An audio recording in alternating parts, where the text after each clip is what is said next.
I help people all the time create affirmations that guide their lives.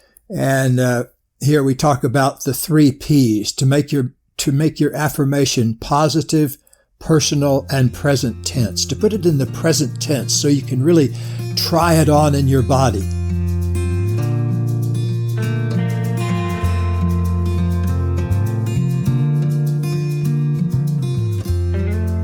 Welcome to Zestful Aging, where I interview inspiring and influential guests who are making their mark on the world and contributing to the common good. Making your mark, big or small, is creating a legacy, and it's one of the proven ways we can age with energy and joy. Zestful Aging podcast is my legacy. I'm your host, Nicole Christina, psychotherapist and fellow Zestful Ager. Our music is courtesy of Judy Banker. Find out more at judybanker.com. And to find out more about this podcast, my web courses, and other offerings, hop on over to zestfulaging.com. And while you're there, you can sign up for my monthly email newsletter, The Zest, where you're going to get behind-the-scenes looks at my interviews and other fun tidbits. And I also have a Facebook group where we talk about all things aging and zestful. Just go to Facebook groups and enter Zestful Aging.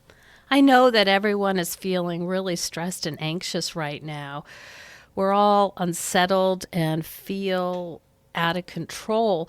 So I created a free download for you for maintaining mental health based on my 30 years as a psychotherapist. Just go to zestfulaging.com and it is all yours. Well, I've got my little Jack Russell Sparky right by my side, so let's begin. We have a wonderful interview for you today. Gay Hendricks is a thought leader in the fields of relationship transformation and mind-body transformation for more than 45 years. He's written more than 40 books, including bestsellers such as 5 Wishes, The Big Leap, Conscious Loving, and Conscious Loving Ever After. And his latest book, Conscious Luck, reveals 8 ways to change your fortunes through the power of intention. Gay has appeared on more than 500 radio and television shows, including Oprah, CNN, CNBC, 48 Hours, and others. And this interviewer is feeling absolutely no pressure at all with those big names. Welcome to the program, Gay. Thank you very much, Nicole. It's great to be with you. And as a matter of fact, it's a very timely day to be with you because today happens to be my birthday. Your birthday? Happy birthday. Happy Inauguration Day. What are you doing to celebrate? Oh, man, do I have a fabulous day underway here. Well, one of my dear friends, Susie Batiste, happens to be here. She's here from Dallas. And this week working with another dear friend of ours, Zina Muzica. And Susie called the other day and said, hey, I'm going to be in town for your birthday. I'm bringing my private chef up from Dallas with me. Could he cook you a fabulous birthday lunch? Oh, and, my gosh. Exactly what would you like? And so I found out things he loves to cook. And so we're going to have some brisket and mashed potatoes and sautéed wild mushrooms and all the kinds of things I just love. So that's my a lot of my day. And then I'm going to go play golf with my number one golf buddy, Jim Selman, at 1:30 this afternoon. That is a beautiful day. Beautiful food outside with your people doing a fun activity. Well, it doesn't get better than that. No, it doesn't. And it's going to be a beautiful day here today, maybe a bit windy. I live in Southern California where we get the Santa Ana winds a lot this time of the year. So if it doesn't blow us off the golf course, it'll be a good day. Well, I'm in upstate New York and we're currently having a snow squall. So we're in different worlds, very different worlds, but happy birthday. And I'm so happy to have you on, especially now. I think people are really reaching and desperate for some words of wisdom. And you put a lot of emphasis on the power of our own thoughts. And I'd like to start with asking you, why is that so important? Well, here's the big overarching reason. My wife, Katie, and I, we've been together now 40 years. And in the past 40 years, we've done the equivalent of 30-some laps all around the world. And no matter what country we're in, whether it's in Asia or Europe or Africa or Canada, wherever we are, relationship problems are all the same. There may be cultural differences that, in a way, cause different influences, but down at the fundamentals, human beings have got these twin urges in us. The urge to be close to another person and a simultaneous, equally important urge to have our own autonomous relationship with ourselves. And so we go back and forth, often unconsciously, between getting close to other people and then distancing ourselves from other people. Now, what we're looking for and trying to create on planet Earth through our work at the Hendricks Institute and through our nonprofit foundation is we want people to be able to have unity with another person and be their own autonomous creative self at the same time. Because how a lot of people do it is they get close and then they push the other person away. Then they get close, then they push the other person away. And when you get two people, or sometimes even more people doing that, that causes big problems if people don't know what the underlying issue is. So here's where thought has its primacy. You see, your energy goes where your thoughts go. Mm-hmm. And so if you're pumping out, let's say, victim thoughts all day long, thinking of yourself as a victim. Why are people doing this to me? Why did he talk to me like this? What's this? Things are unfair. Yeah. Yeah, things are unfair. And if you're pumping out thoughts like that, your energy goes in that direction. And also your relationships go in that direction, because then you tend to seek out people who have that same victim point of view. And so what we have to do in ourselves is, at least at first, create one positive thought about what you want consciously, rather than be run by what you don't want unconsciously. Let me give you an image I use here with people who come to our seminars. I ask them, and I'll ask your audience too, have you ever seen in a Western movie or in real life, perhaps in Amish country, a horse pulling a buggy with people in it? We have that in upstate New York, actually. There's a lot of Amish, yes. Yes, and similarly, you've seen in Western movies, perhaps, a bunch of horses pulling a stagecoach across the prairie. Well, have you ever seen one where the horse is pushing the buggy? Probably not, unless it was a trick show or something like that. But the reason is that horses are better muscled to pull than they are to push. And so you can get more out of your horse by having it up front, pulling you toward the future. And this is why thoughts are important, because it's better to have positive thoughts pulling you toward the future than it is to have negative thoughts pushing you from behind. Mm-hmm. Much more powerful. And what I say is, start with one single positive thought about the thing you want to create in the world, because that lifts you out of being driven by the past.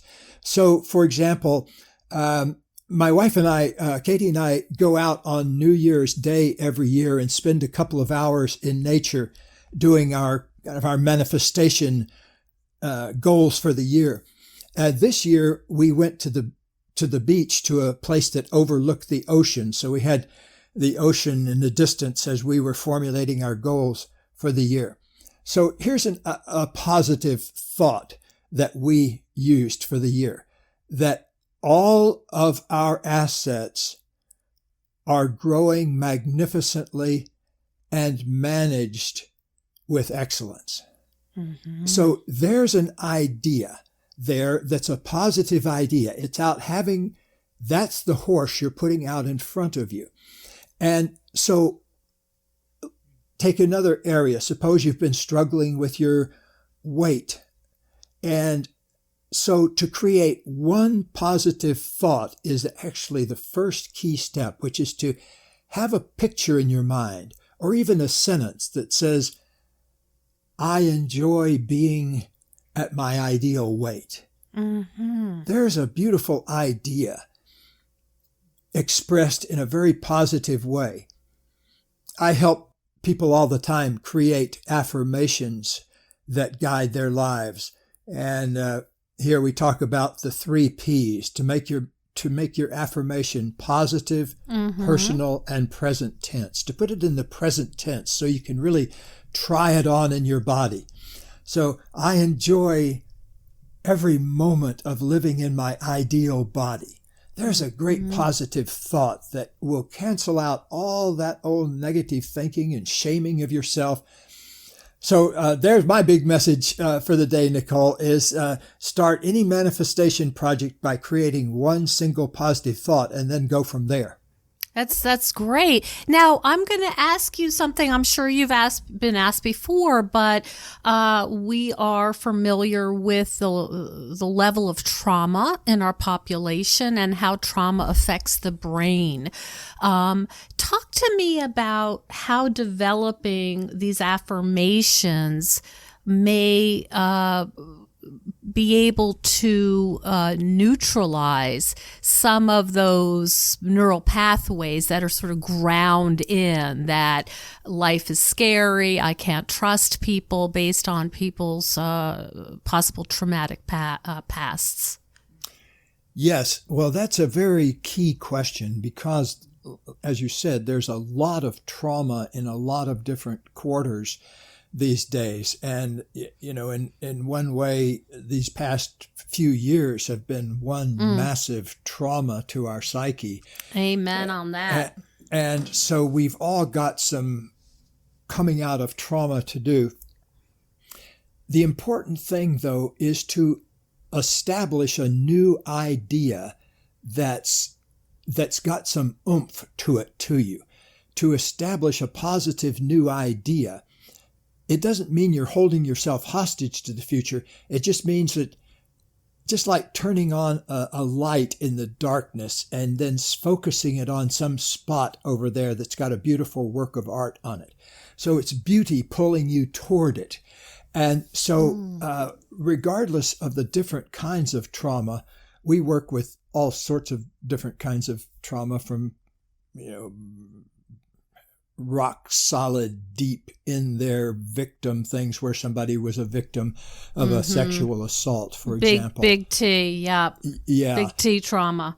All the way to, you know, things that are easier to heal and deal with, such as, you know, a feeling of abandonment and a divorce or something like that. So in a way, they all work the same way, though, because you have to first acknowledge the trauma. You have to acknowledge at a deep body level the feelings that have been put there as a result of that experience. And there are 3 layers of feeling in our body that don't get enough attention.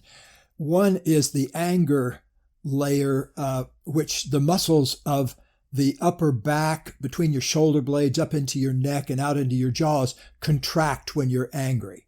You've probably felt that yourself, where the back of your neck gets stiff or your jaws get tight when you're angry about something. The second feeling zone that is often overlooked is in the chest and upper chest and throat area, a kind of a cloudy, pressured sensation, tugging at the throat, lump in the throat. Those are sadness signals. And just like the anger signals from the upper back and neck, we have those sadness feelings in our chest. The third layer down deeper in our belly and all the way from our solar plexus to the upper pelvis, those butterfly sensations in there are all about things we're scared about. And what often happens as people relate to each other in close relationships or in a business relationship or whatever, those 3 feelings often don't get spoken about in the relationship. And if we don't become transparent to those emotions in ourselves. And if we don't learn to speak about them articulately to each other, in a simple way, like if I were angry at you, Nicole, because I'm practiced at it, I'd say, hey, Nicole, I felt some anger at you a few minutes ago when ... happened. Mm-hmm. Or if something you said hurt my feelings, I know now to say articulately, hey, Nicole, I feel sad about something that just happened. Or I feel scared about something that's going on right now. Those kinds of 10-second statements, we call them here, 10-second miracles is what we call them, because we've seen thousands of cases where a couple will come in at each other's throats, or a pair of business associates. We do a lot of consulting with business teams that work with us now virtually, but in the recent past, they would come here to work with us here in California. And they all work the same way in the following way, that if there's something unspoken under the surface, all sorts of drama will be created on the surface to get the attention to finally say, hey, John, I felt hurt at what you said last week.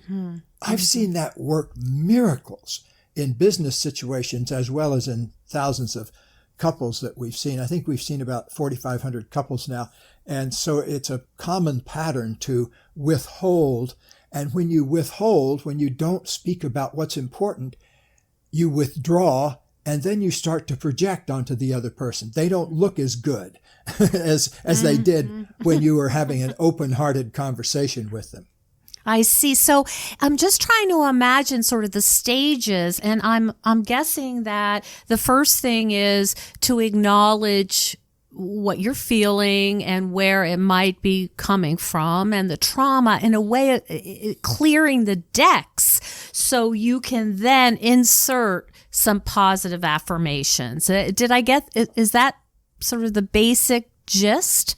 Yes. So step one has to be a deep whole body acknowledgement of where you are now. Mm-hmm. You can't positive think your way out of something until you deeply acknowledge how it is, because unless you can deeply acknowledge in your body all of the different feelings and sensations that come along with a particular issue, you're just simply rearranging the deck chairs on the ship, rather than doing something deep underneath. Mm-hmm. I see. I think that's so important because many people talk about affirmations, but you're saying that's a tool, that's a part of a much bigger job. Yes. I think a much more substantial transformation. You're not talking yourself into, or it's almost like papering over, like, oh, actually, I am going to have wealth and prosperity and love. But if you don't do the underneath work, that's just chatting. Exactly. And that's why here, and it's kind of our specialty, is we use body-centered approaches. Mm-hmm. We use a lot of insight also, and a lot of different mental level wisdom and affirmations and things. But see, almost nobody knows how to use affirmations in a way that makes them actually effective. And the reason is because they try to do them purely mentally, and they don't know how to hook up the enormous energy resources of their unconscious and their body consciousness. Mm-hmm. And once you do that, once you can hook up your conscious mind with your unconscious and the power of your body, that's a whole different thing there, because then you're using your whole being as the broadcasting beacon for what you want to create in the world, rather than just using that tiny part of the mind that's involved with logic and words and that kind of thing. I see. You're changing the entire software. You're not just tinkering with an upgrade. That's a great way to put it. I've never heard it said that way before. Well, I just made it up. But yeah, so I think that's such an important thing because, as I said, manifesting, vision boards, all of this has been around for a while, but you're talking about it in quite a different way. Hey, lovely listeners. I have something really special to share with you. I recently interviewed Dr. Elise Bailu, who is the founder of Mindfulness in May. Every May, thousands of people worldwide join the program featuring the world's best experts and build mental resilience through committing to 10 minutes of meditation per day, while also raising funds to address the world's most urgent global issues. Over the last 8 years, Mindful in May has taught over 40,000 people to meditate while raising $800,000 to bring clean, safe drinking water to the developing world. Well, I'm going to give out 5 free registrations for Mindful in May to the listeners of Zestful Aging who write the most descriptive and original 5-star review of Zestful Aging on whatever platform you use to listen. And after you rate the show, please copy and paste your review and send it to me at zestfulaging.com with instructions on how to contact you. The contest ends April 30th. And I'll be joining the program in May, and I can't wait. And please check out mindfulinmay.org. It's really special. Look for Elise Bailu's episode coming soon. Now, back to the show. And I'm curious, and maybe this is obvious, but how does one know whether they've really reprogrammed and whether their unconscious and conscious are aligned? What is the experience like? The experience is first, 2 things really. First, a sense of ease and flow in your body itself.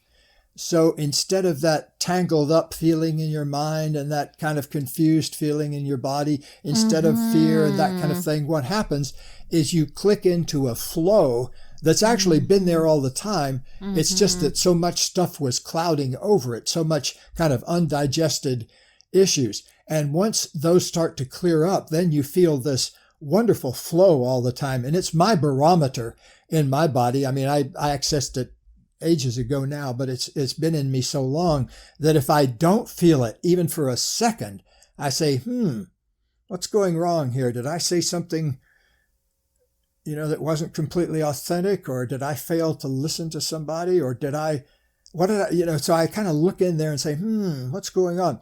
So that's the first thing that will begin to happen. The second thing that will begin to happen is life itself will begin to unfold much more smoothly. Things will happen that seem to be spontaneously positive. From very simple things like finding a parking place, easily to much more complicated things like, yesterday, I got to tell you this is fresh on my mind. About 6 months ago, one of the, a woman in her 60s, who is a donor to our nonprofit foundation, got in touch with me and said, basically, I've been single for a long time, and now I think I'm ready to get back into a relationship again. And she'd had kind of a traumatic relationship 16 years ago and left her kind of with a lot of stuff that she hadn't dealt with. And so as she began to unwind it, doing some of our work, then she came to this point 6 months ago where she got in touch with me and we talked, and she said, I think I'm ready for a relationship now. So I invited her to do a couple of affirmations and a kind of a visualization or two to kind of put out, like the horse before the buggy, to put out her horse, which is going to pull her toward the future, which is having an easy, loving relationship with a man her own age who is just as interested in learning and growing as she is. And so that was the general idea, the general affirmation. And I showed her how to hook that up with her breathing and how to get it rooted in her body and all the things that give manifestation requests their power. So just yesterday, I got a call from her and she said, it happened. And she told me all about the new guy and they're engaged. And, oh my gosh. So I was so thrilled to hear that because there's nothing better for a person. I write books like The Big Leap and Conscious Loving, and those are fun. I like cashing the royalty checks and everything. But what's really fun about writing a book is when somebody comes up to you and says, hey, that book changed my life. Mm-hmm. And so these are the moments that kind of, and to hear that directly from her yesterday just sent a whole thrill through me. You've been doing this for a really long time, and I can hear the excitement in your voice about listen to what happened and how deeply satisfying this work is for you. Yeah, well, when I was in my 30s, I made a big decision. I decided that I wanted to create a job that I would never want to retire from. And it worked because, for many, many years now, I haven't had to really work for money since I was 50, and now I'm 76 as of today. So it's been a very long time of being able to focus on doing just what I love to do because I haven't had to do any of it really. So what still gives me the biggest thrill of all, though, is to experience somebody having a big life change as a result of something I wrote or something I said to them. And that's like dessert all the time. Mm-hmm. I love that, dessert all the time. And is that the legacy that you want to leave, Gay? Is the power of your work? Yes, I think so. There are a couple of things. Katie and I get letters all the time and email and everything, appreciating us for being a role model for them in relationship of two people who have been able to live and love for 40 years and also both have careers and have both of our names on 10 books and be on Oprah together and all those kind of things that we've done as a couple. That Katie and I wanted to have our relationship be a living laboratory as we went along over the years. And so that seems to, I think that's the big legacy I have to leave, is a relationship that ran on positive energy for 40 years and served as a beacon to others. And so I want other people to do that kind of thing for the people in their life. And also, I'm very proud of the work we've created. That was one of my big intentions for my life, was to create a living body of work where I left nothing unsaid. Everything that I've learned has been shared. And so I as I get ready over the next whatever years to exit this planet, it's with a deep sense of satisfaction that I've done everything I possibly could to make my goals and dreams come true. Mm-hmm. Mm. Do you have any thoughts about using your work to heal? You talked about the 4-year trauma we've all experienced. What do you think we could learn about uniting our country with the work that you've done? How could that apply to creating a healthier society? Yes. Well, there is one big problem, I think, that a lot of humanity suffers from, especially in the television age over the past, whatever it's been, 70 years or so that television has been widely available. A lot of advertising and a lot of media are always attempting to talk you out of your body. You never hear, you've obviously noticed on television at night, they run a lot of food commercials for make people go for that cheeseburger, the new deluxe cheeseburger, the new stack of 13 patties on 8 buns kind of thing. With 12 strips of bacon. With 12 strips of bacon, and it comes with a little vial of Lipitor along with it. So you can chug your Lipitor. That's called food porn, I believe. Anyway, so that's all advertised on TV at night to make people rush out and get it the next day, obviously.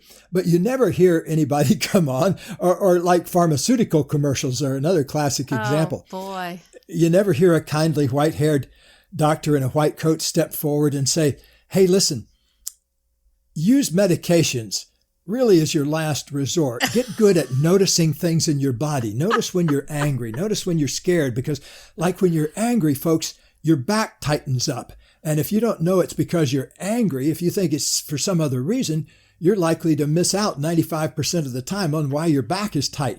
And so we've got to get good at handling the messages of our body rather than just relying on the messages from our mind, because the messages in our mind can be easily corrupted by people who are pushing their own interests.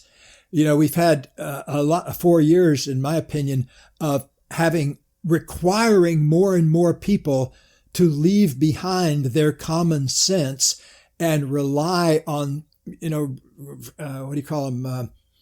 Conspiracy theories and those kinds of things that really have a charm to the mind. But what they do is fuel hatred and glee, the same kind of things you saw when the Trump people attacked the Capitol the other day. And so it's a lot about learning to stay in your body.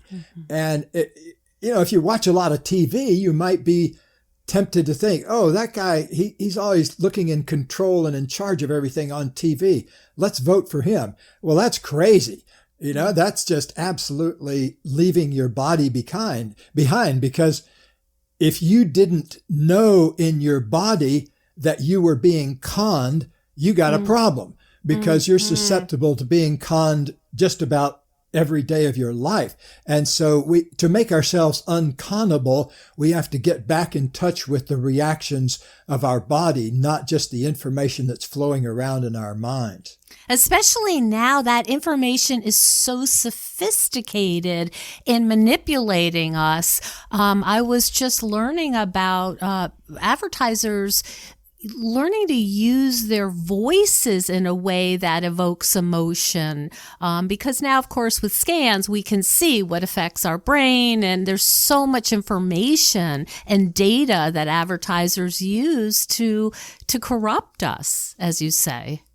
Oh, yeah. That's, the current movie that a lot of people have been talking about as the movie The Social Dilemma. Yes, that's right. The Social Dilemma. Yeah, and that'll make your hair stand on end about the sophistication of the cyber folks to do that. But it's all over the place, because a friend of mine, this is very interesting, a friend of mine, a fellow psychologist, he graduated, like summa cum laude from Harvard with his degree.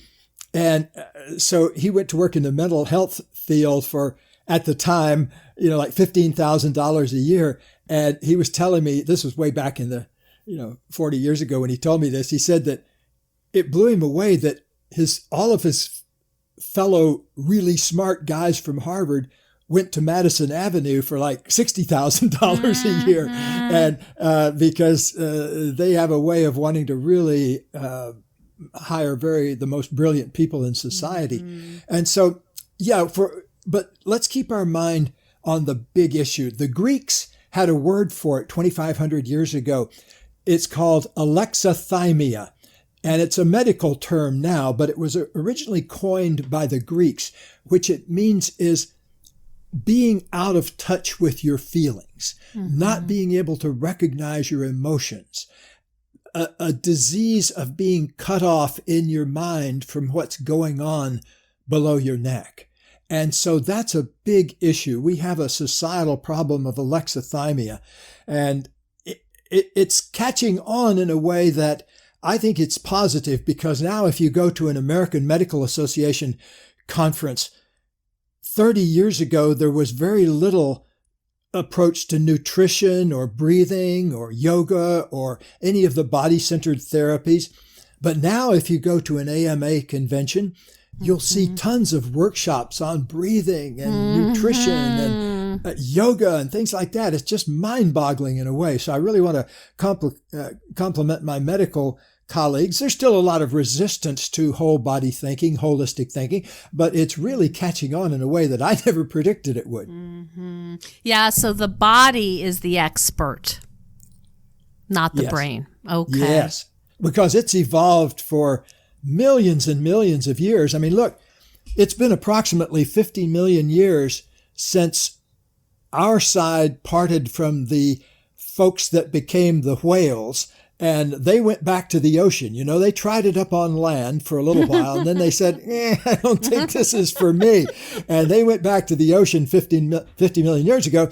And some days when I'm out swimming in the ocean, I see them go by. They look like they're having a pretty good time. So I wonder if I made the right choice, my ancestors. But it's only been for the past couple of million years that we've evolved things that look like us, you know, apes and people that walk around on hind legs and that kind of thing. So, but it's only been the past 50,000 years or so that we've been working up this particular software in our minds, our thinking and our logic and those kinds of things that help us build tools and make decisions that got us here to this stage of evolution. But now we need to go to a next stage of evolution, because if we keep going the way we're doing, we're going to off ourselves very quickly, either poison ourselves toxically or blow ourselves up. So we've got to evolve this next stage of human being that has cured themselves of alexithymia, that's making decisions with their whole being rather than just with the tiny 50-cent piece part of the mind that can think in logic. That is so fascinating. I'm sure you've heard this idea that the mind is a great servant, but a terrible master. Totally. Yeah. Oh my goodness. This is so fascinating. It makes me want to order all your books and just read them one after the other. It is so, this stuff it just really blows my hair back, as one of my clients likes to say. I want to let our audience know where they can find out more about your work and more about you. Yes, please go to Hendricks.com, Hendricks.com. And we have a lot of resources there. We also have a nonprofit foundation, the Foundation for Conscious Living. And there's a whole curriculum of body-centered exercises that you can access free over there. And of course, all the big booksellers, Amazon and Barnes & Noble, sell our books. Perhaps our most popular two books are The Big Leap and Conscious Loving. And so those are two great places to start. Also, we're all over Instagram and Twitter. I just sent out things on Instagram this morning about my birthday and a birthday gift I have for people to download. So enjoy. Beautiful. And great to be here on this particular day. What's your handle, Gay, on Twitter? It's Hendricks.gay. Oh, wait a minute. On Twitter, it's @Gay Hendricks. Okay. Okay. Well, and on Instagram, it's Hendricks.gay. Okay. Great. Okay. Well, I am so happy that you made time on such a special day. I did a happy inauguration dance this morning, and it's your birthday, so that is really special. I'm super, I love brisket. There's so many interesting ways to make it, and it sounds like it's going to be a delicious lunch and a beautiful day. So thank you so much for sharing your wisdom, especially at this time. I think we're all really looking for something deeper, and I so appreciate your time, Gay. Thank you for joining me. Thank you. Blessings to you and all your listeners. Hey everyone, I wanted to tell you about a powerful new tool that supports your mental and emotional health in what are extremely trying times. And you may remember that I've been a psychotherapist for 30 years, and I'm always a little suspicious of products that claim to help us feel less anxious, depressed, or worried. But then I was introduced to a new kind of app called Cope Notes, and I have become a big fan. Cope Notes was developed by a guy who spent a lot of his life trying to figure out what might help support him through his own weekly psychotherapy sessions. Cope Notes is an app that gives you random texts through the day to break through some of the negative messages that might be repeating in your head. It's well researched and has been adopted by many mental health facilities. I highly recommend it. I think we can all use a little support right now. So check out copenotes.com zestful. I will receive a small portion of those proceeds. And I'd love to hear your feedback about how it works for you. Thank you so much for joining us on Zestful Aging. If you like the podcast, please share it with some of your friends. I love to hear from my listeners. Send me an email at NicoleChristina.com. It's no secret that everyone's feeling pretty restless and unsettled right now. Our lives are upside down and the future is feeling pretty uncertain. But if you're anything like me, organizing my stuff can help me feel a little calmer. It's something I can do to help me feel a little more in control and in charge of my own life. If you think decluttering could help you feel better and you could use a little assistance with that, check out the online course I've developed with professional organizer and designer Carrie Luderin. It's called Too Much Stuff. And Too Much Stuff is different from other courses or articles or guidance you may have used up. We give you clear steps to deal with the clutter and the tools to help you face the overwhelming feelings and the emotions that come up when we're going through our clutter. And a lot of those emotions are just feeling anxious or guilty or just basically flooded with a lot of different confusing feelings. The course is really practical. It's realistic. The lessons are short and punchy, and they're really manageable. We're not trying to set you up for some long exploratory, super in-depth, burdensome experience. We want something really helpful for you right now. We all need help with our anxiety. So being surrounded by more calm and less chaos can really help. So now's a good time to clear out the clutter so we can focus on what's really important in our lives. So find out more at zestfulaging.com. You'll see more about this under the web courses tab. If you have any questions, just shoot me an email at zestfulaging@gmail.com. Thanks so much. And stay tuned next week for another interview with a fascinating and inspiring guest.